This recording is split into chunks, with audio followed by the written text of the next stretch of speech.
you know about your soul, and you answering, yes I do, because I have read about it in books, and the priest who teaches in our temple teaches that the soul exists.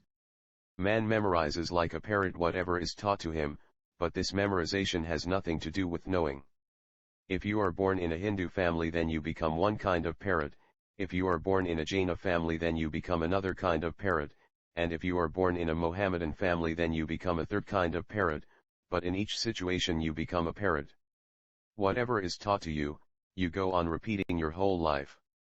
And because there are similar parrots around the inner journey. 66 Osho. Chapter 5.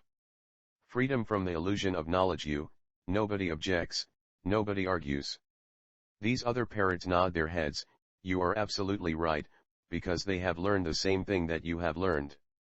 In religious meetings, the religious leaders are teaching and everybody is nodding their heads and agreeing that they are absolutely right, because whatever the religious leaders have learned, the people have also learned.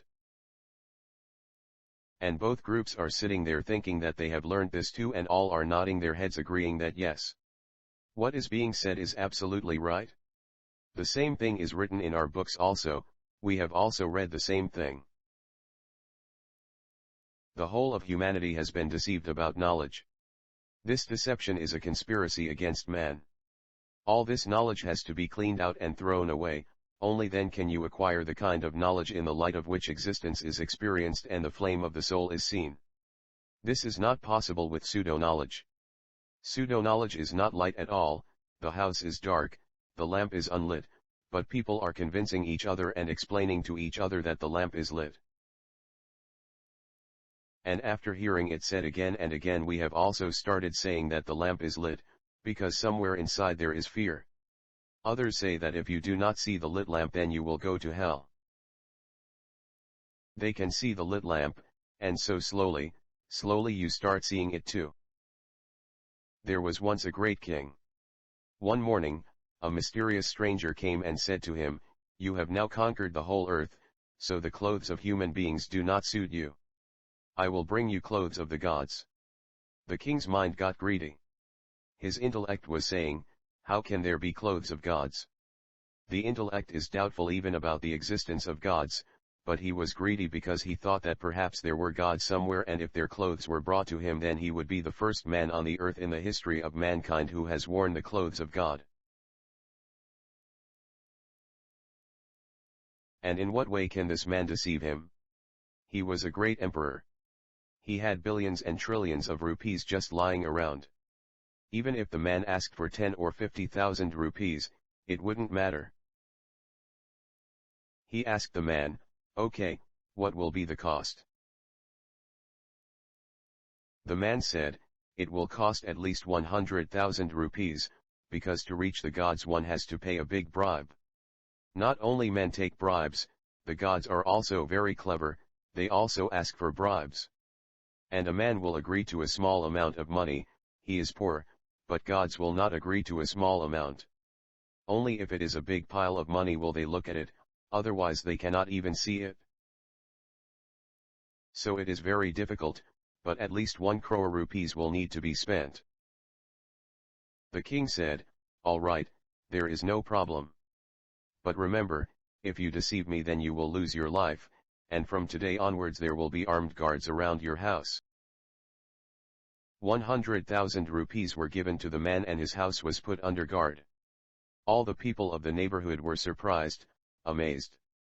They couldn't believe this. They thought, where are the gods and where is their heaven? This man does not seem to be going or coming anywhere. He stayed inside his house and told everybody, "After 6 months I will show you the clothes of God." Everybody was doubtful, but the king was unconcerned because the man was under a guard of naked swords. He could not have escaped, could not have deceived. But the man was much more intelligent than the king. After 6 months he came out of his house with a very beautiful box and said to the soldiers, "Let us go to the palace. Today is the day. The clothes have arrived." The whole capital gathered. Kings and emperors from far away gathered to see. A great celebration was organized. The man had come into the court with the box, so there was no reason for any doubt. The Inner Journey 67 Osho. Chapter 5. Freedom from the illusion of knowledge. He brought the box and put it down. He opened the lid of the box, put his hand inside, brought out an empty hand and said to the king, "Take this turban." The king looked and said, "I cannot see any turban, your hand is empty." Immediately the man said, "Let me remind you of one thing, the gods have said that only a person who is born of his own father will be able to see the turban and the clothes. Now do you see the turban?"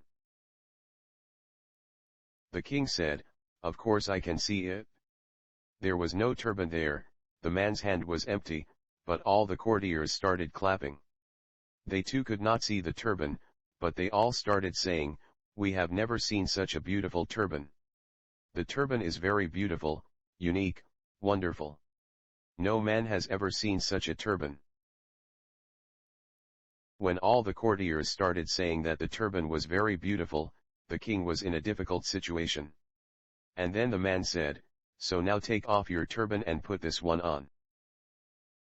The king removed his own turban and put on the turban which did not exist. If it had been only a turban that was involved, it would have been all right, but soon the king was really in trouble. First his coat was removed, then his shirt, and finally the time came when he had to remove his last garment. The king was now naked, but all the courtiers were shouting, "Such beautiful clothes! Wonderful! We have never seen such clothes." Every courtier had to say it very loudly in case other people might wonder if he was born of his own father or not. And when the whole crowd was shouting about the clothes, each person thought that either something is wrong with his eyes or until now he has been mistaken about his father. If all the other people are shouting about the clothes, they must be right. So many people cannot be wrong, there is such a majority. When everyone says the same thing, it must be right. This is democracy, everybody is in agreement. When so many people agree, they cannot all be wrong. So each person thought that he alone was wrong, and if he remains silent then people will think that he cannot see. The king became afraid, should he take off the last article of clothing or not? On the one hand he was afraid that the whole court would see him naked, and on the other hand he was afraid that if the world came to know that he was not born of his father, then there would be many great difficulties. Perhaps it is better to be naked. It was a great problem. If he fell on one side there was a well, if he fell on the other side there was a ditch. In the end it seemed better to accept nudity. At least his father was saved, his dynasty was saved.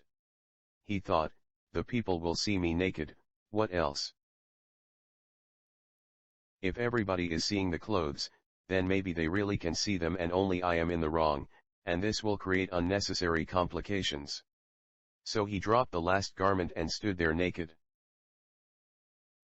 Then the man said, "O king, the clothes of gods have descended for the first time on earth. You should have a procession and travel around the city on a chariot." The king became very afraid, but now there was no way out. When man commits a mistake at the first stage, then it becomes very difficult to stop at any later stage, and it becomes very difficult to return. If one is not honest at the first stage, then one keeps on getting more and more hypocritical at the next stages. It becomes difficult for him to know where to return from, because each stage has become connected with many other stages. The Inner Journey 68 Osho. Chapter 5. Freedom from the illusion of knowledge. So the king was in difficulty.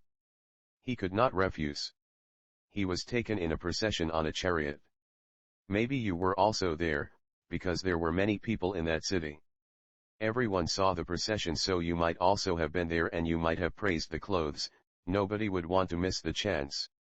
All the people were praising the clothes loudly, saying they were very beautiful. Only a child who was in the crowd, sitting on his father's shoulders, said, "Father, the king seems to be naked." His father said, "Idiot, be silent. You are small, you have no experience. When you become experienced, you will also start seeing the clothes. I can see the clothes." Children sometimes say the truth, but old people don't give credit to them, because old people have more experience. And experience is a very dangerous thing. Because of his experience the father said, "Be silent. When you become experienced, you will see the clothes. We all can see them, do you think we are mad?" Sometimes children say, "We cannot see God in a statue." Then old people say, "Be silent. We can see God. Rama is standing there. When you become experienced, you will also see him." Man is caught in a universal deception. And when everybody is caught in the same deception, it becomes difficult to see. You have to find out if the clothes of knowledge, which you have thought of as clothes, are really clothes, or are you standing naked in invisible clothes? You have to test each of your thoughts according to this criterion: do I know it? If you do not know, then be ready to go to hell rather than go on holding on to the pseudo-knowledge. The first condition of authenticity is that whatever one does not know, one should say that he does not know, otherwise it will be the beginning of hypocrisy. Usually we cannot see the big deceptions, we can only see small deceptions. If a man cheats you for a few rupees, you notice it, but if a man stands with folded hands in front of a stone statue and says, "O God, O Lord," knowing very well that the statue is of stone and there is no God, no Lord there, then although this man might seem to be authentic and religious, it is difficult to find a greater deceiver or hypocrite on this earth. He is being absolutely deceptive, he is saying something absolutely false, he is not feeling anything inside him. But he cannot gather enough courage to understand what he is saying, what he is doing. A religious person is one who recognizes what he knows and does not know. This recognition is the first step towards becoming a religious person. A religious person is not one who says that he knows God and the soul, that he has seen heaven and hell. A religious person is one who says that he doesn't know anything, that he is absolutely ignorant. I have no knowledge. I don't even know myself, so how can I say that I know existence? I don't even know the stone that is lying in front of my house. How can I say that I know the divine? Life is very mysterious, very unknown. I don't know anything. I am absolutely ignorant. If you have the courage to be ignorant, and have the courage to accept that you are ignorant, then you can start on the path towards becoming free from the entanglement of your thoughts, otherwise you cannot even begin. So one thing needs to be understood: we are very ignorant, we don't know the inner journey. 69 Osho. Chapter 5. Freedom from the illusion of knowledge. Anything and whatever we seem to know is absolutely false, borrowed and stale. It is like a pond, it is not like a well. If one wants to create a well in one's life, then it is very necessary to be free from the illusion of the pond. And now a question: your teachings are very similar to those of J. Krishnamurti. What is your opinion of him? I have no opinion. The first thing is that I don't know Krishnamurti. The second point is that if, when I am saying something, you compare it with someone else, who I am like, who I am not like, then you will not be able to listen to me. You will waste time in that comparison. It is absolutely impossible that there would be any similarity between the words of two persons, because two persons are not similar. Two leaves are not similar, two stones are not similar. There can be a similarity in some words, there may be a superficial similarity in something, but each and every person in the world is so different and so separate that nothing can be exactly similar. If you start comparing what I am saying with the Gita, or with Krishnamurti, or with Ramankrishna, or with Mahavira, then you will not be able to listen to me, because these Ramankrishnas, these Krishnamurtis, these Mahaviras, will create so much trouble in between that my words will not be able to reach you. There will not be any direct relation between you and me. So I don't know, but it is my suggestion that there is no need to compare and to find similarities.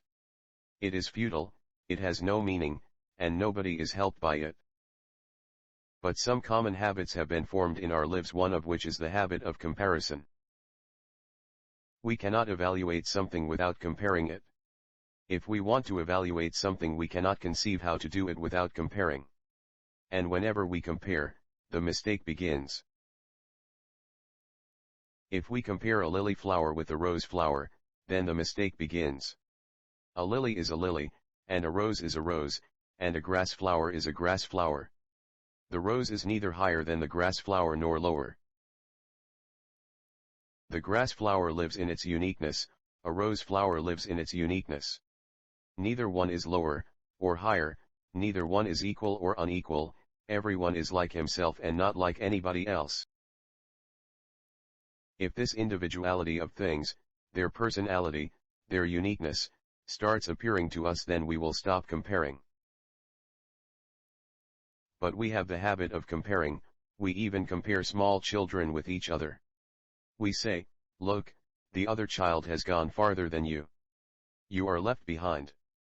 We are being unjust to the child because the other child is the other child and this child is this child. There is no possibility of comparing the two. Their beings are totally different. They are completely different in their uniqueness, in their authenticity, they have no relation to each other.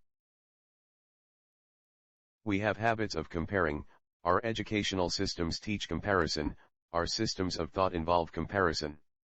Without comparing we cannot evaluate. And the result is that we do not understand anybody or any thought directly. Many things stand in between. So I will say only this much, that I don't know how much similarity or dissimilarity there is between me and J. Krishnamurti, I have not compared. And I request you also not to compare, neither me with somebody else nor anybody with anybody else. The Inner Journey 70 Osho.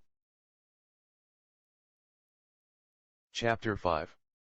Freedom from the illusion of knowledge. This comparison goes on, how much similarity is there between Mahavira and Buddha, how much similarity is there between Christ and Mohammed, and how much similarity is there between Krishna and Rama. This is all stupid. There is no question of similarity or dissimilarity because everyone is simply himself, he has nothing to do with the other, he has no relation with the other. It is absurd even to say dissimilarity because if there is no similarity then there is no question of dissimilarity. Everyone is unique, himself. In this world, no two people are alike, no two events are repeated, no two experiences are repeated. There is nothing like repetition in life. Life goes on creating uniqueness continuously. So there is no need to compare or to evaluate. If you are listening to Krishnamurti then you need to understand him directly. If you are listening to me then you need to listen to me directly. If you are listening to your neighbor then you need to listen to him directly. If you are listening to your wife then you need to listen to her directly. If a third person comes in between, problems and quarrels begin. There is no need of a third person to come in between, our contact and communication should be direct and immediate. If I am standing in front of a rose flower and if I remember the flowers that I saw yesterday, and if I start thinking of how much similarity there is between this flower and those flowers, then the observation of this flower will stop. One thing is certain, the shadow of those flowers which come in between will not let you see this flower. And if I want to see this flower which is in front of me, then I need to forget all those flowers which I have ever seen. To bring them in between will be unjust to this flower. And there is no need to carry the memory of this flower, otherwise tomorrow, looking at some other flower, this one may come in between. So don't bring Krishnamurti here. And don't think that because of listening to me, you can bring me in between while listening to someone else, because it will be unjust to that person. See life directly. There is no need to bring anybody in between. Nobody is equal or unequal. Everybody is simply like himself, and I would like everybody to become just like himself. Everybody should be like himself, this is what I see as the fundamental rule of life. But until now we have not been able to accept it. Until now mankind has not been ready to accept each individual as he is. We try to make him become like somebody else. He should become like Mahavira, like Buddha, like Gandhi. This is a direct insult to the individuality of each person. When we say to a person, become like Gandhi, We have insulted him greatly because he was born to become a Gandhi. One Gandhi has already been born, what is the use of another one? To tell this man to become like Gandhi is to say that he has no right to be himself. He only has the right to be a copy of someone else, to imitate someone else. He can only be a carbon copy, he cannot become an original copy. This is an insult to this man. So I do not say that everybody should become like everybody else. I only say that everybody should become like himself. Then this world can become a wonderful and beautiful world. Until now we have only tried to organize things so that everyone should become like everybody else. That is why we compare, we think, we search. There is no necessity to do this. It is absolutely unnecessary to think in such a way. If there are any more questions in this context, we will talk about them tonight. Let me repeat again, I have told you only one thing, one very fundamental thing. Look at your knowledge and decide if the inner journey 71 Osho. Chapter 5. Freedom from the illusion of knowledge. It is your own or someone else's. If you see that it belongs to somebody else, then it is futile.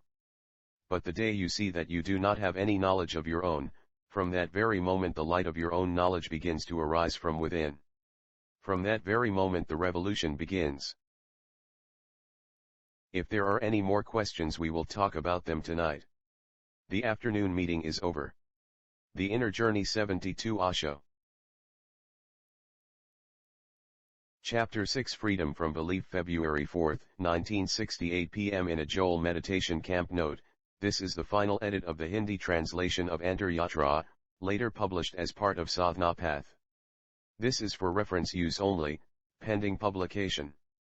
My beloved ones, man is tied up in chains of thoughts like a prisoner. In this prison of thoughts, what kinds of stones have been used as a foundation? In the afternoon we talked about one of those stones. Tonight we will talk about the second but equally important one. If these two foundation stones are removed, the mistake of thinking that learned knowledge is real knowledge should be realized, and man can then very easily rise above his prison of thoughts. What is the second stone? What is the other foundation stone on which the prison of thoughts in man's mind has been built, on which the web of thoughts has been woven? Perhaps you do not know. Perhaps you have no idea how we got so full of so many contradictory thoughts. Our situation is like a bullock cart which is being pulled by bulls from all four sides. The bulls are being forced to move so that different destinations can be reached.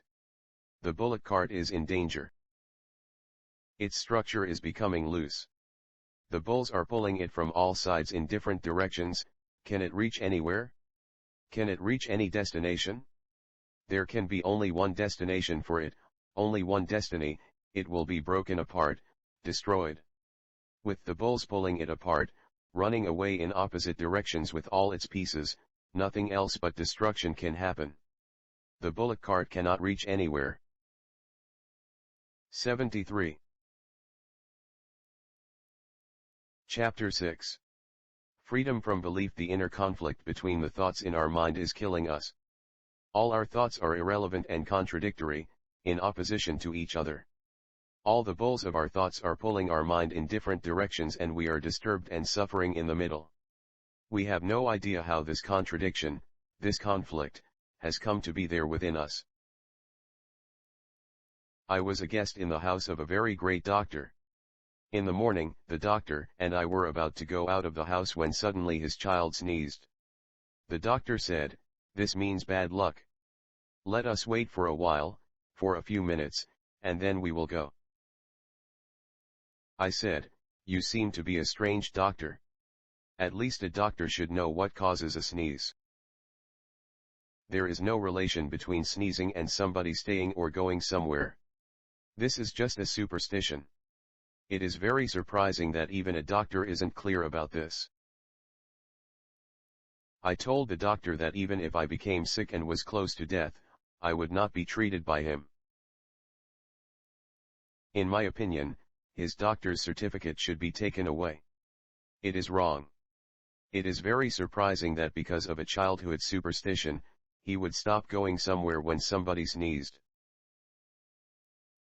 The ideas acquired in childhood are still working even though the man has become a doctor, an FRCS from London.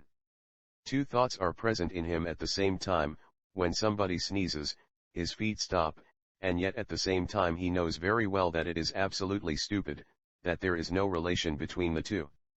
Both these thoughts exist and function in his mind together. Thousands of these types of thoughts exist within us, and they are all pulling us in different directions at the same time. We have become very disturbed, it is obvious.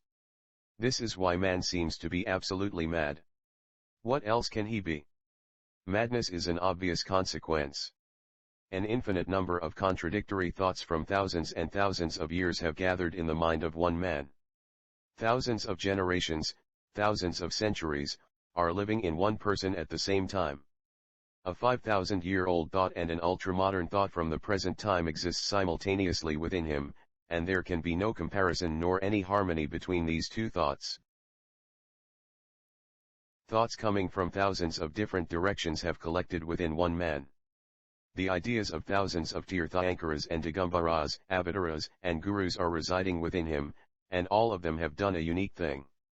Although they have not agreed on anything else, all the religions, all the teachers, all the preachers of the world have always agreed on one strategy, that is to tell people to believe in what they are saying.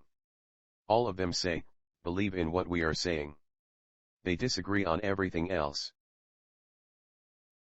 A Hindu says something, a Mohammedan says something, a Jaina says something, a Christian says something else, but on this one point they all agree, believe in what we say. All of them say contradictory things, and all their contradictory sayings land on man's being, and all of them shout at him to believe in what they are saying. Man is poor and weak, he believes whatever all of these people say. They all laugh at each other's words, but nobody laughs at their own stupidities.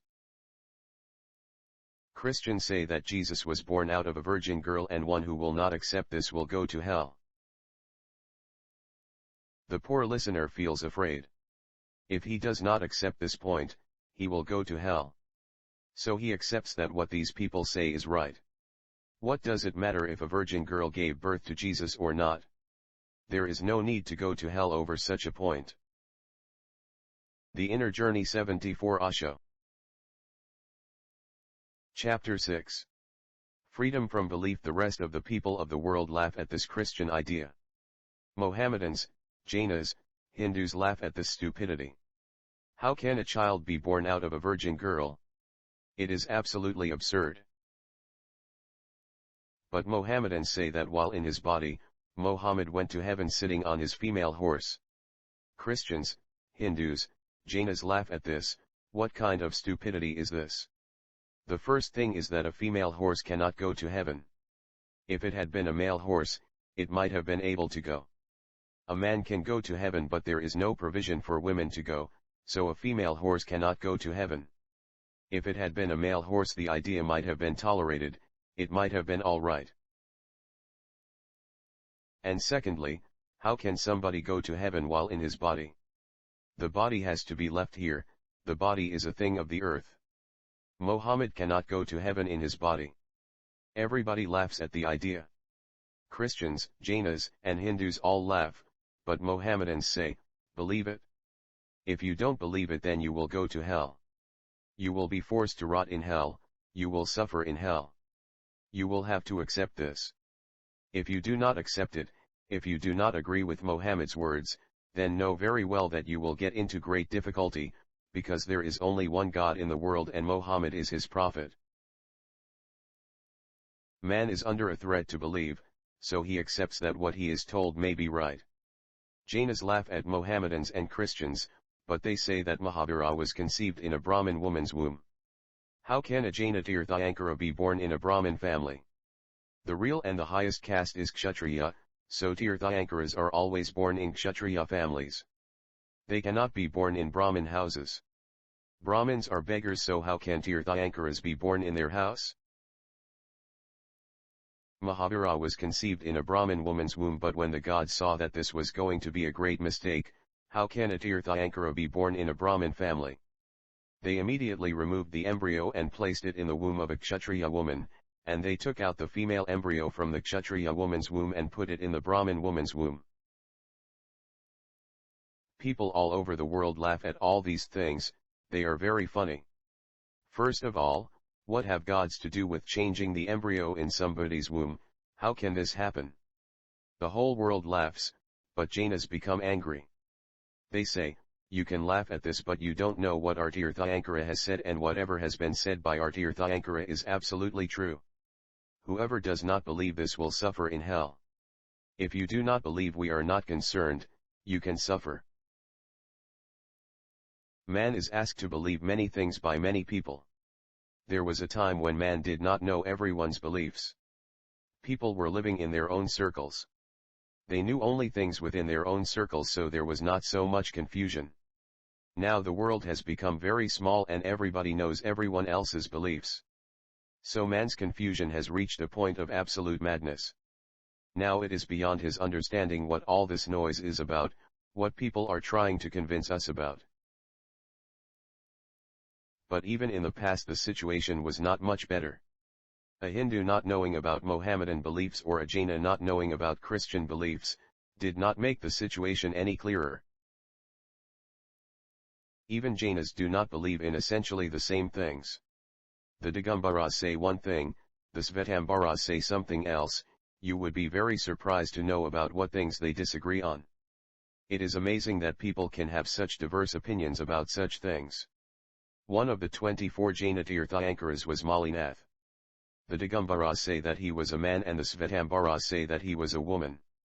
The Svetambaras say that he was Malabai, the Digambaras say that he was Malinath, and both of them say that if you don't believe us you will go to hell. The Inner Journey 75 Osho. Chapter 6. Freedom from belief. Digambaras say that a woman can never be a Tirthankara, the fact itself is false, so he must have been a man. He was Malinath, not Malabai. It is really too much to have a conflict over whether a person is a man or a woman. But man is threatened that if he does not believe he will go to hell and will have to suffer. So he had better believe it. All over the world the teachings of the people who want you to believe them have created a chaos and a confusion in man's mind. He listens to everybody and the impressions of all their teachings remain within him, and his being gets pulled in many different directions. And then after all these religions, came communism. Communism said that religion is just opium. There is no meaning in it, the idea of a God is absolutely false, it is all meaningless. Real religion is what Marx says, communism is the real religion. One should believe in it and nothing else. The Bible, the Gita, the Quran are all wrong, Das Kapital is the real religious scripture, one should believe only it. So a new belief started.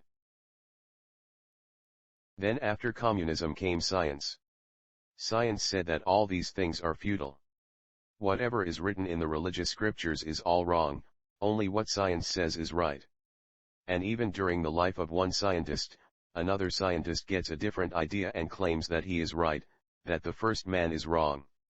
Then along comes a third scientist who claims that he is right and the previous two are wrong. And then perhaps a fourth scientist.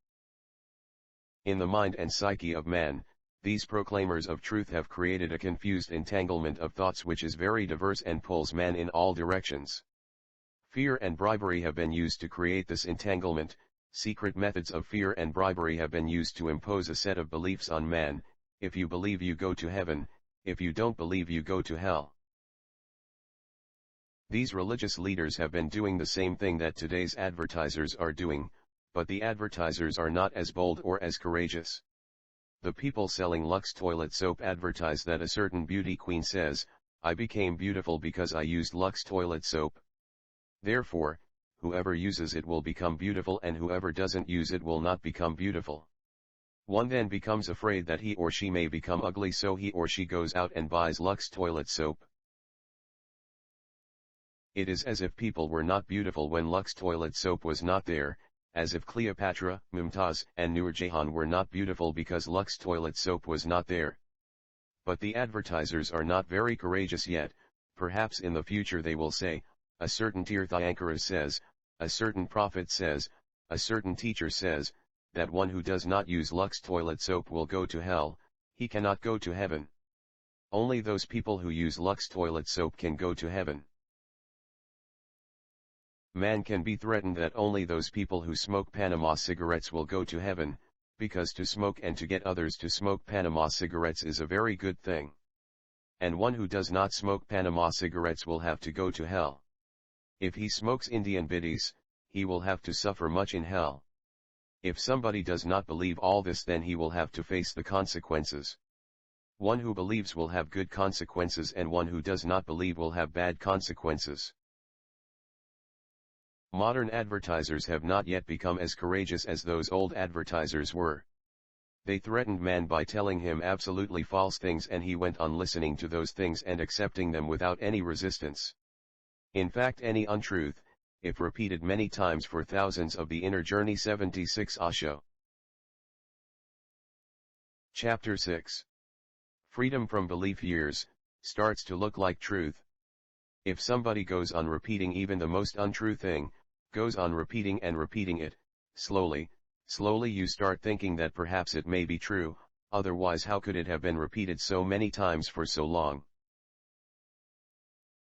A poor farmer from a village bought a baby goat in the city. As he started walking towards his village with the baby goat, a few of the city hooligans thought that if they could somehow manage to seize the baby goat, they would be able to enjoy a good meal and also a celebration. They could invite some friends and make a feast. But how to get it? The illiterate villager seemed to be a very strong and healthy man, and the hooligans of the city were a little weak. To take the goat directly from him could lead to a fight and there could be trouble, so they had to be very careful and trick him somehow. They decided on a trick. When the villager was about to leave the city, one of those 4 or 5 people met him on the road and said, "Hello. Good morning." He replied, "Good morning." Then the hooligan looked up and said, "Why are you carrying this dog on your shoulders?" In fact, he was carrying the baby goat on his shoulders. "From where did you buy this dog? It is a very good dog." The farmer laughed. He said, "Have you gone mad? It is not a dog. I have bought a goat, it is a baby goat." The man said, "Don't enter your village carrying a dog, otherwise people will think you are mad. Do you think this is a goat?" And the man went on his way. The farmer laughed and thought that this was very strange, but he touched the goat's legs to see whether it was a goat or a dog. That was the hooligan's motive. The farmer found that it really was a goat, and feeling reassured he went on walking. In the next lane a second hooligan met him. He said, "Hello, you have bought a very good dog. I also want to buy a dog. From where did you buy it?" Now the villager could not say with the same confidence that this was not a dog, because now a second man was saying the same thing and 2 people cannot be mistaken. Still he laughed and said, "This is not a dog, sir, it is a goat." The man said, "Who told you that it is a goat? It seems that somebody has cheated you. Is this a goat?" And he went away. The villager took the goat down from his shoulders to see what the matter was, but it was definitely a goat. Both of those people were mistaken. But a fear arose within him that perhaps he was suffering from a delusion. Now he felt rather afraid as he continued walking down the road, and then he met the third person, who said, "Hello. From where have you bought this dog?" This time he did not have the courage to say that this was a goat. The Inner Journey 77 Osho. Chapter 6. Freedom from belief. He answered, "I bought it in the city." It was very difficult for him to say that this was a goat, and he started to think that maybe he shouldn't take it to the village. He has wasted the money and he will be condemned in the village. People will think that he has gone mad.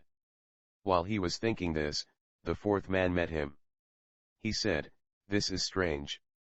I have never seen anybody carrying a dog on his shoulders. Do you think that this a goat?"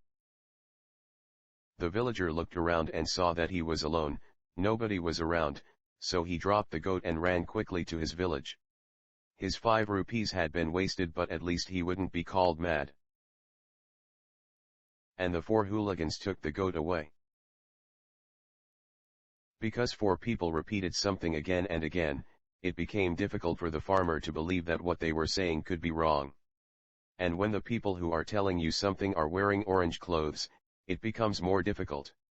And when those people are models of truth and sincerity, it becomes even more difficult. And when they are sincere renouncers of the world, it becomes much more difficult, because there is no reason to disbelieve what they are saying. It is not necessarily that they are deceiving you. 99 times out of 100 they are people who have a wrong conception themselves, and they themselves have been deceived. It is not necessarily that they are deceivers, but they are in the same rut as you are. One thing is certain: as long as man is told to believe, he will continue to be exploited. As long as man is asked to believe, he cannot be free of exploitation. Then the belief may be of a Hindu or a Jaina or a Mohammedan, or of anybody else, it may be of a communist or of a non-communist, whomsoever, but as long as man is told to believe what somebody is saying, and is told that if you don't believe you will suffer and if you do believe you will be happy, as long as this trick is used, it will be very difficult for man to get enough courage to get rid of the entanglement of thoughts within him. What do I want to tell you? I want to tell you that if we want to get rid of the entanglement of thoughts which has been formed within us, to which thousands of centuries have contributed, in which impressions of hundreds of years are collected, then one thing must be fully understood: there is nothing more suicidal than belief. One thing we have to definitely understand is that to believe blindly, to accept silently with closed eyes, has been the basic cause of the crippling our lives until now. But everybody asks you to believe them, they tell you to believe them, not to believe others. They say, do not believe other people because they are wrong. I am right, believe me. I want to tell you that it is destructive to believe anybody, and it will be harmful to your life. No belief at all.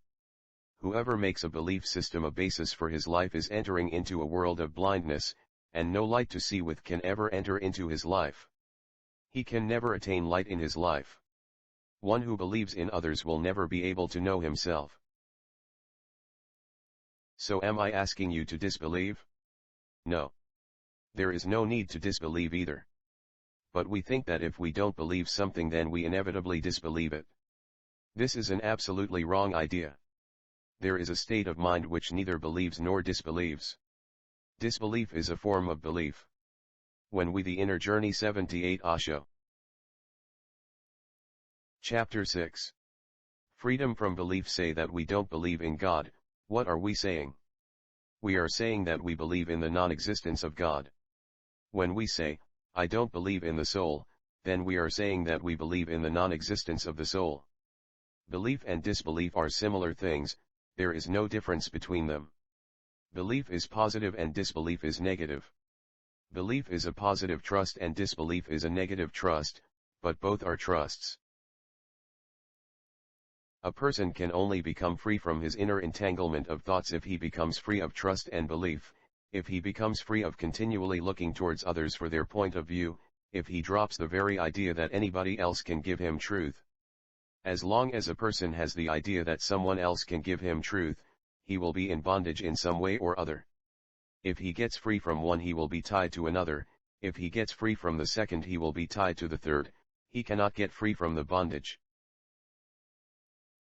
But to get free of one and to be tied to the other always gives relief for a while. When a man dies, 4 people carry his dead body to the funeral ground on a bier on their shoulders. When one shoulder starts aching then they change to another shoulder. For a while they get relief for the tired shoulder. Then the second shoulder gets tired and they change to the other shoulder again. One who changes his beliefs is only changing from one shoulder to another, the weight is always present, it makes no difference. One gets relief only for a while. If a Hindu becomes a Mohammedan, if a Mohammedan becomes a Jaina, if a Jaina becomes a Christian, if someone drops all religions and becomes a communist or something else, If he is just dropping one belief system and catching hold of another, there is no change in the burden on his mind. He gets relief for a while, but it is only a change in the weight on the shoulders. There is no meaning in that kind of relief. I have heard that there were two men in a village, one a theist, an extreme theist, and one an atheist, an extreme atheist. The whole village was very troubled because of the two of them. Villages always get into difficulty because of such people. Day and night the theist used to explain about the existence of God, and day and night the atheist used to refute it. And the village people said, "We will follow the one who wins. Don't make difficulties for us. You must debate with each other, and whosoever wins we will follow him." One night, a full moon night, the debate was arranged in the village. The whole village gathered. The theist explained the theories of theism, presented all his arguments, and refuted atheism. Then the atheist refuted theism and gave all his arguments in favor of atheism. The debate went on the whole night, and in the morning the result was that the theist became an atheist and the atheist became a theist. Both of them liked each other's arguments. But the problem of the villagers remained. It was not solved. The two men had convinced each other and agreed with each other, so there was still an atheist and a theist in the village. The sum total remained the same, and the problem of the village remained the same as well. If we change one belief for another belief, it makes no difference to our life. The problem of our being remains the same. There is no difference. The problem of our being has nothing to do with being of the inner journey. 79 Osho. Chapter 6. Freedom from belief. Hindu or a Mohammedan or a Jaina or a Christian or a communist or a fascist, the problem of our being is that we believe. As long as one believes, one puts oneself in bondage, one puts oneself in prison, and one is tied in some way or other, somewhere or other. How can an imprisoned person, an imprisoned mind, become free from thoughts? How can he become free from the thoughts which he is holding onto with his whole being and which he believes in? How can he get rid of them? It is very difficult. We can get rid of them if we remove the foundation stone. Belief is the foundation stone at the bottom of the pile of thoughts. On the basis of belief, man has been initiated into thoughts, and when thoughts grip the mind tightly, then a fear also takes hold. What will happen if I drop them? So man says that if he is given something better to hold on to, then he can drop his present thoughts, but the thought of dropping the idea of holding on does not enter his mind. Freedom, liberation of the mind, happens not from changing one's beliefs but from becoming free from belief itself. Buddha was visiting a small village. Some people brought a blind man to him and said, "This man is blind and we are his closest friends. Although we try in every way to convince him that there is light, he is not ready to accept such a fact. His arguments are such that we are at a loss. Even though we know that there is light, we have to admit defeat. The man tells us that he wants to touch light. Now how do we make it possible for him to touch light?" Then the man says, "Okay, if it cannot be touched, then I want to hear it. I have ears. Make the sound of light so that I can hear it. If this is also not possible, then I want to taste it, or if the light has a fragrance, I want to smell it." There is no way to convince the man. Light can only be seen if one has eyes, and he has no eyes. He complained to the village people that they were unnecessarily talking about light just to prove that he was blind. He felt that they had invented the story of light just to prove him blind. So the people asked Buddha if, as he was in the village for a while, perhaps he could make their blind man understand. Buddha said, "I am not mad enough to try to convince him. Mankind's problems have been created by people who have tried to explain things to those who cannot see. Preachers are a plague to humanity. They tell people things which they cannot understand." So he said, "I won't make this mistake. I will not explain to this blind man that there is light. You have brought him to the wrong person. There was no need to bring him to me. Take him instead to a physician who can treat his eyes. He does not need preaching, he needs treatment." This is not a question of explanations, or of him believing in things you tell him, it is a question of treatment for his eyes. If his eyes get cured, then there will be no need for you to explain, he himself will be able to see, he himself will be able to know. Buddha was saying that he didn't consider religion to be just a philosophical teaching, it should be a practical cure. So he recommended that the blind man be taken to a physician. The Inner Journey AD Osho. Chapter 6. Freedom from belief. The villagers liked what Buddha said, so they took the blind man to a physician for treatment, and fortunately he was cured after a few months. By that time Buddha had gone to another village, so the blind man followed him. He bowed to Buddha, touched his feet and said, "I was wrong. There is such a thing as light, but I couldn't see it." Buddha answered, "You were certainly wrong, but your eyes got cured because you refused to believe what others told you unless you experienced it for yourself. If you had accepted what your friends had told you, then the matter would have ended there and no question of treatment for your eyes would have arisen." People who believe are unable to reach any understanding. People who accept silently are unable to have any experience of their own. The journey of those who are blind and hold on to the fact that if the others say that there is light, then certainly there must be light, ends right there. The journey only continues when the restlessness stays and stays and stays and never disappears. Restlessness comes only when you feel there is something which people say is there, but you don't see it, so you cannot accept it. You can accept it only when you see it. This kind of restlessness, I will accept only when I see with my own eyes, needs to be there in the mind. The people who want you to have beliefs are the ones that say that you don't need your own eyes. Mahabharata had eyes, that is enough. Buddha had eyes, that is enough. Why should everybody need eyes? Krishna had eyes and wrote the Gita, then why do you need eyes? Read the Gita and enjoy it.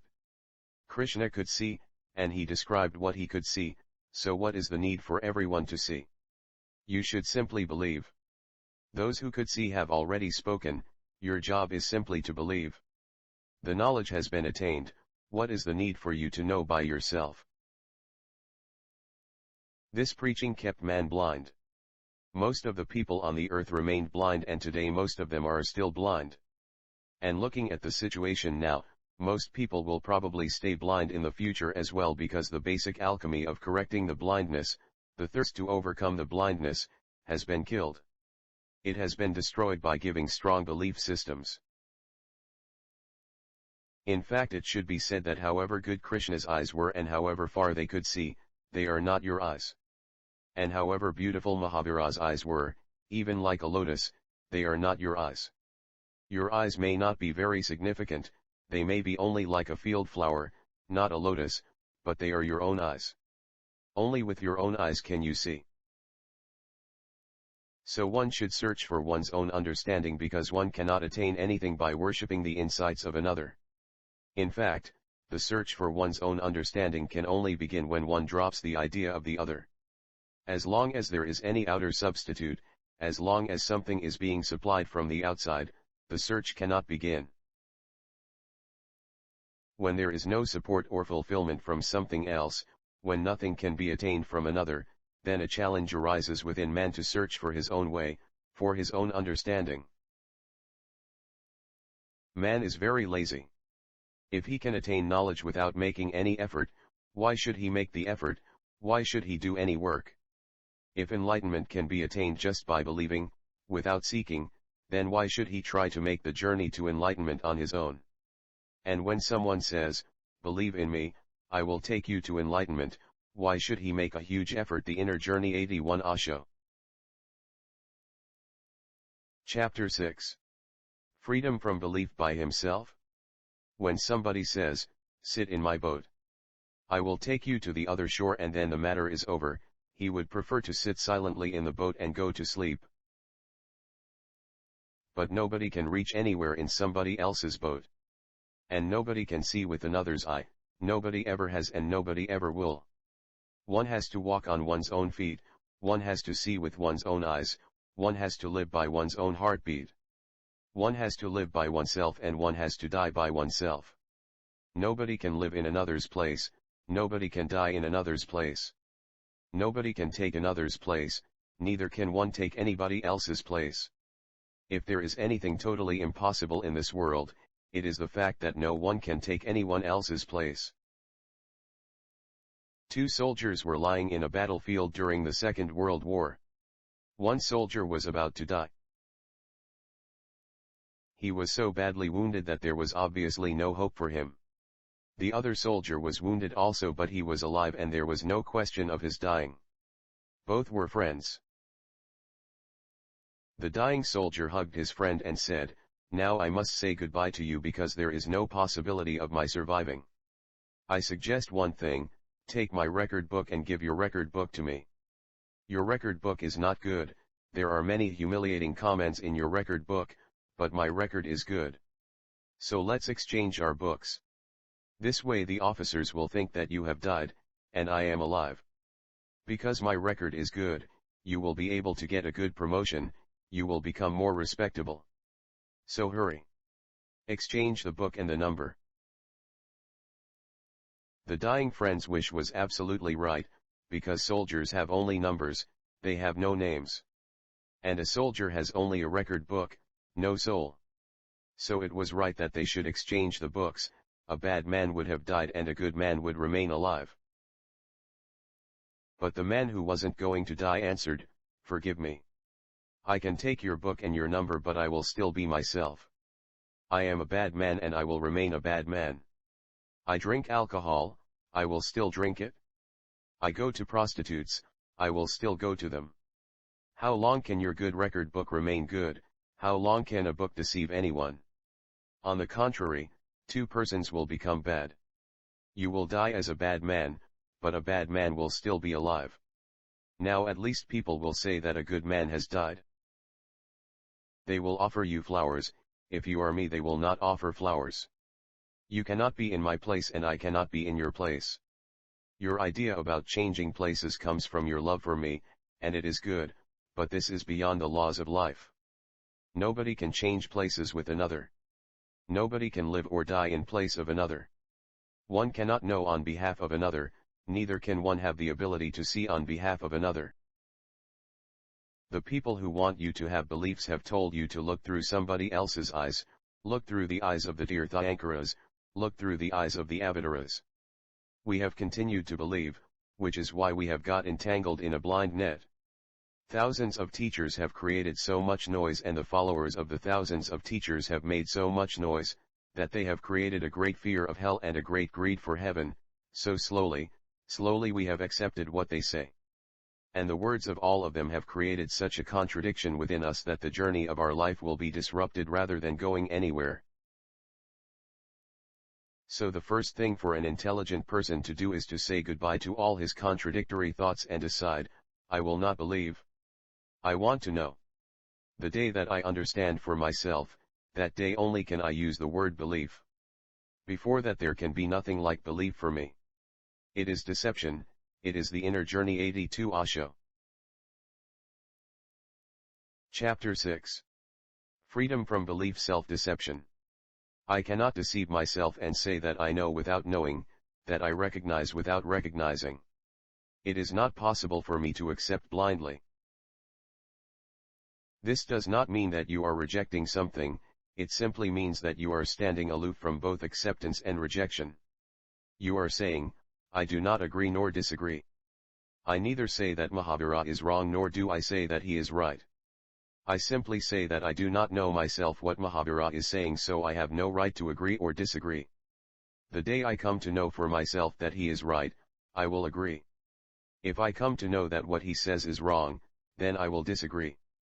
But I do not know yet, so how can I say yes or no?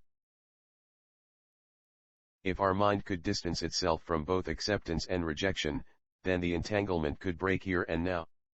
If the basic substance of this net gets broken, then it will be as fragile as a castle of cards which will fall down with a little push. Right now it is like a castle of stone with a solid foundation which cannot easily be seen. So our minds are conditioned to understand that those who believe and accept are religious and those who reject and do not believe are irreligious. But I say unto you, One who believes is not religious, neither is one who does not believe. A religious person is one who is true. True means that he neither believes nor disbelieves what he does not know. He simply announces with utter sincerity that he does not know, he is ignorant, so there is no question at all of his acceptance or rejection. Can you gather the courage and strength to take your being to this middle point? If you can, then this castle of thoughts can fall down immediately, there is no difficulty about it at all. I told you 3 points this morning, 1 point this afternoon and 1 now. Think about these 5 points carefully. Don't start using them just because I have talked about them, otherwise I will also become a preacher for you. Don't believe something just because I have said it, because maybe what I have said is all wrong, maybe it is false and futile, so you may get into difficulty. Don't believe what I have said. Think, search and see, and if through your own experience you feel that there is some truth in what I say, if you feel because of your own search, because of looking into the window of your own mind, that there is some truth in it, then that truth will become a truth of your own, it does not remain only mine. Then it is not my understanding, it becomes an understanding of your own, then whatever you do becomes a way for your life to move towards wisdom and awakening. But whatever you do through believing takes you into more darkness and unconsciousness. It is helpful to think carefully about this point also. Before we sit for the night meditation, I will answer some questions about meditation which have been asked. First I will talk about them and then we will sit for the meditation. A friend has asked that in meditation can chanting some sacred mantra, be helpful? It cannot be helpful at all, on the contrary, it can become an obstacle, because when you chant a mantra, you repeat the same thought again and again. A mantra is a thought. When you chant a name, you repeat the same word again and again. A word is a part of a thought, a piece of a thought. So if you want to become free from thoughts by repeating a thought, you are making the inner journey. 83 Osho. Chapter 6. Freedom from belief mistake. As long as you go on repeating one thought, it will seem that there are no other thoughts in your mind because, as I told you, the nature of the mind is to be stuck on a single thought. But the thought which you are repeating is as much a thought as other thoughts are. There is nothing useful in repeating it. On the contrary, it is harmful because by repeating the same word again and again, an unconsciousness, a sleep is created in the mind. Take any one word and repeat it again and again, soon sleep will arise within you, not an awakening. A repetition of any word is a way to create sleep. So if you cannot sleep, it will be helpful to repeat Rama, Rama, or Ahum, Ahum at night, but it will not be helpful in the search for the realization of the self or of the truth, nor in a deeper realization of existence. This method is known to everybody in every village, but we have never thought about it. When a mother wants her child to go to sleep, she says, "Go to sleep, my little darling, go to sleep, little darling, go to sleep, little darling." She is using a mantra. She is repeating the same two words. Little darling, little darling. Go to sleep, little darling, go to sleep, little darling. After a while the little darling will definitely go to sleep. If the mother thinks that he has gone to sleep because of her very musical voice, then she is making a big mistake. The child goes to sleep because of boredom. If you sit at somebody's head and say, "Go to sleep, little darling, go to sleep, little darling," he gets irritated, bored. The small child cannot run away anywhere, so the only way to escape is to go to sleep so that he can no longer hear this nonsense. The only way to get rid of this nonsense, the only escape, is to go to sleep, otherwise he will have to listen to this, "Go to sleep, little darling, go to sleep, little one." How long will the little darling be ready to listen to this nonsense? However darling the little one may be, he will also start feeling irritated, and in that irritation, in that boredom, the only alternative he has is to go to sleep quickly. Only then the nonsense will stop. So if you go on repeating little darling, or Rama, Rama, it doesn't make any difference which word you use, they are all the same, then you start doing the same thing to your mind that the mother is doing to the little child. So after a time the mind will become annoyed, bored, fed up, and then there is only one way to escape, it goes to sleep to avoid the nonsense. If you think this going to sleep is meditation, you are making a great mistake. This sleep is a state of unconsciousness. Yes, you will feel good after it. After the sleep you will feel as good as after every sleep. You will feel some relief because for that time, you have escaped from worry, pain, and life itself. It is the same kind of feeling that an alcoholic or a drug addict or an opium user has as long as he is intoxicated. He forgets all his worries until he regains consciousness and finds that the pain is still there. Then he needs more opium. At first only a little portion of opium was enough, but then after a few days he needs double the amount, and after a few more days even more than that. There are sadhus who have used so much opium that after a while opium stops having any effect, so they breed snakes, and only when they get the snakes to bite their tongues can they get intoxicated, otherwise nothing happens. A person always needs more and more intoxication, so if today he chants Rama, Rama for 15 minutes, then tomorrow he will need 30 minutes. After a month, he will need an hour. Then he will need 2 hours, then 10 hours. Then he cannot run his shop because he needs to chant Rama, Rama before starting work. So he has to go into the forest and drop everything because this Rama chant has become an addiction. And now the more often he does it, the more important it seems. The Inner Journey 84 Osho. Chapter 6. Freedom from belief, because if he comes out of it he will feel pain. Then he says now he will chant totally, 24 hours a day. This is touching the boundaries of madness. No knowledge, no understanding arises in a man's life from this, and the countries and the races who get caught up in this kind of madness lose everything and become spiritless. Our country is a simple and living example. Our country has lost all its life, glory, and spirit. It has become spiritless because of these kind of stupidities. Glory does not develop through repetition, repetition gives birth to unconsciousness. So those races which have learned the method of repetition, learn to go to sleep by repeating something. If your child is sick in the house you can avoid the situation by chanting Rama, Rama. As you become unconscious the child disappears, the world disappears, you do not know anything anymore. If you cannot find a job, you chant Rama, Rama, and avoid the situation.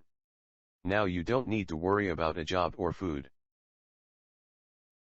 The poor races, the wretched and needy countries, go on finding these kinds of ways to avoid doing something constructive and so go on becoming more and more poor and destitute.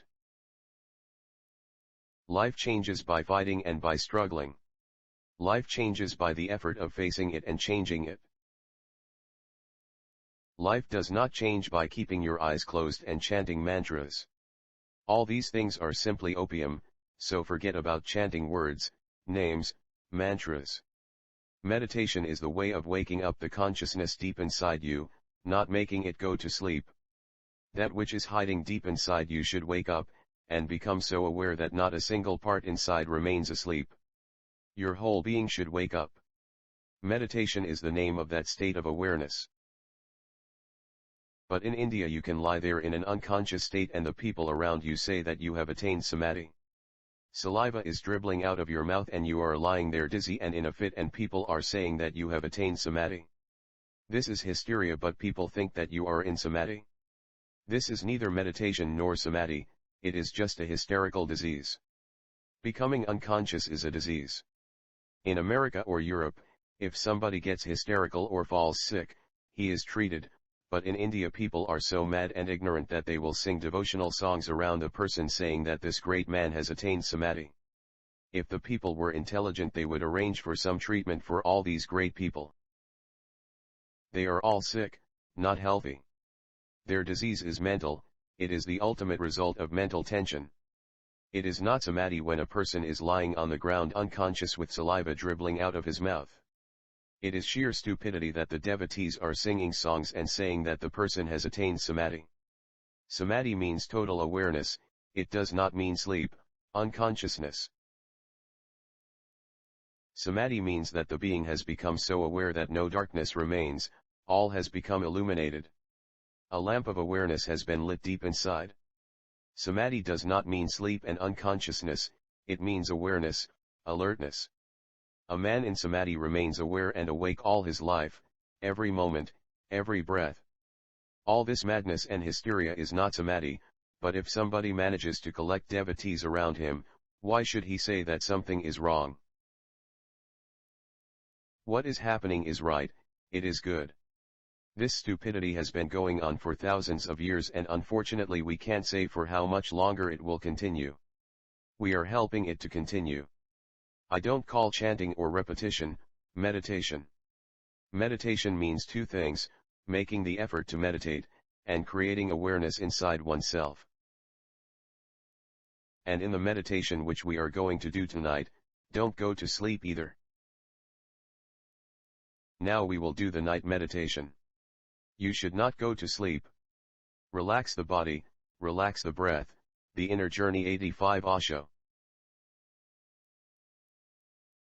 Chapter 6. Freedom from belief. Make the mind silent, but do not go to sleep. Be totally awake inside.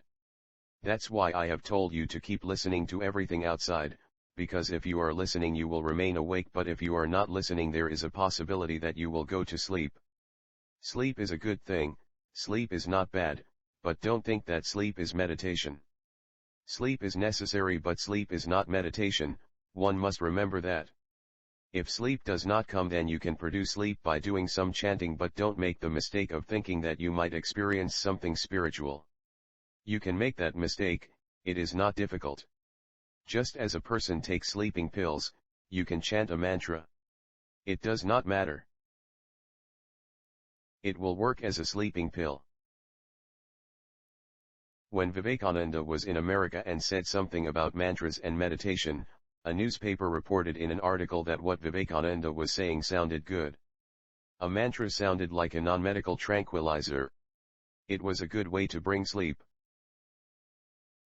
If you want to induce sleep, that is one thing, but bringing about a state of meditation is a totally different thing. So in the experiment that we are doing here, everybody should become relaxed, everybody should go on listening, but everybody has to stay totally alert inside. Tomorrow we will talk more about the phenomenon of staying alert, then things will be clearer to you. Before doing this experiment, first understand a few things. Firstly, this is a very simple experiment. Don't get the idea in your mind that you are doing something very difficult. Whatever we think of as difficult becomes difficult, not because it is difficult, but because our thinking makes it so. Whatever we think of as easy becomes easy. The difficulty is in our vision. We have been told for thousands of years that meditation is a very difficult thing. It is available only to some rare people. It is like walking on the edge of a sword, and this, and that. All these things have created a feeling in our mind that meditation is for rare people, it is not for everybody.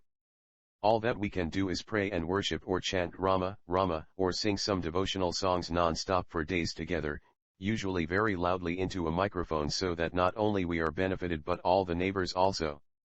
We think that this is all that is possible for us and meditation is only for the very few. This is all false. Meditation is possible for every person.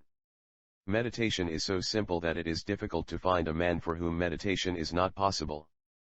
But one has to prepare, one has to understand one's capacity, one's role, and one's attitude when entering such simplicity. It is very simple, it is as simple as the most simple thing can be. As simply as a bud becomes a flower, so simply can the mind of man change into meditation. But for a bud to become a flower, light, water, and fertilizer are needed. This is natural, these are its needs. In the same way the mind has certain needs to become meditative. This is what we are talking about.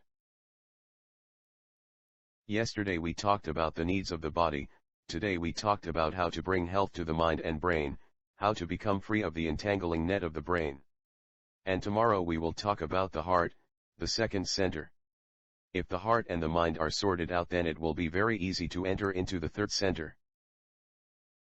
The Inner Journey 86 Osho. Chapter 6. Freedom from belief. There may be some new people here today, so I must tell them that now we will lie down for the meditation. This is a night meditation, to be done lying down before going to sleep. So everybody make your own space and lie down without touching anybody else. Some people can come up here and some lie on the floor in the front. The Inner Journey 87 Osho. Chapter 7. The Sutras of the Vina of the Heart. February 5, 1968. I'm in a Joel meditation camp. Note, this is the final edit of the Hindi translation of Antaryatra, later published as part of Sadhana Path. This is for reference use only, pending publication. My beloved ones, the center of thinking is the brain, the center of feeling is the heart, and the center of life energy is the navel. Thinking, contemplation and pondering happen through the brain. We talked a little about the center of thought yesterday. Feeling, experiencing emotions such as love, hate and anger happen through the heart. Life energy happens through the navel. On the first day I told you that the cells of thought are very tense and have to be relaxed. In thinking there is great tension and stress, the brain is under much stress. The strings of the vina of thought are so taut that no music arises from them, rather, the strings break, and man becomes disturbed. Man has become very disturbed. It has become very necessary to relax the strings of the vina of thought a little, so that they can be in tune for music to be created. The situation of the heart is exactly opposite to that of the brain. The strings of the heart are very loose. They need to be tightened a little, so that they can also be in tune for music to be created. The tension in the strings of thought has to be reduced and the loose strings of the heart have to be tightened a little. If the strings of both thought and feeling are in tune, if they are balanced, then the music can be created through which the journey to the navel can be made. 88. Chapter 7. The Sutras of the Vina of the Heart. Yesterday we talked about how thoughts can become silent. This morning we will talk about how the strings of feeling, of the heart, can be tightened. But before we can understand this, we have to understand that for a long time mankind has been living under a curse. The curse is that we have condemned all the qualities of the heart. We have considered all the qualities of the heart to be a curse, not a blessing. This ignorance, this mistake, has been inconceivably harmful. We have condemned anger, we have condemned pride, we have condemned hatred, we have condemned attachment, we have condemned everything. And we have done all this without understanding that all these qualities are just transformations of the same qualities we praise. We have praised forgiveness, and we have condemned anger, without understanding that forgiveness is a transformed form of the energy of anger itself. We have condemned hatred and we have praised love, without understanding that the energy which appears as hatred can be transformed and appear as love. The energy behind both of these is not different. We have condemned pride and we have praised humbleness without understanding that the same energy which appears as pride becomes humbleness. There is no basic conflict between these two, they are two aspects of the same energy. If the strings of the vina are too loose or too tight and a musician touches them, the sound that is created is unmusical, disturbing to the ears and frightening to the mind. If in protest against this disharmonious sound, a person gets angry and breaks the vina strings and throws the vina away, he can, but he shouldn't forget that, with tuning, harmonious sounds could have been created on the same instrument. The unmusical sound was not the fault of the vina. The mistake was that the vina was not tuned.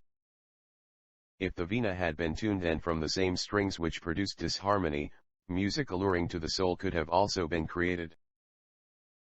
Musical and unmusical notes both arise from the same strings, although they appear to be absolutely contradictory and the results of both of them are contrary. One of them leads you into a state of bliss and the other one leads you into a state of sorrow, but the strings and the instrument are the same. Anger arises in man's heart if it is not balanced, systematic and organized. If the same heart becomes balanced then the energies which appear as anger start appearing as forgiveness.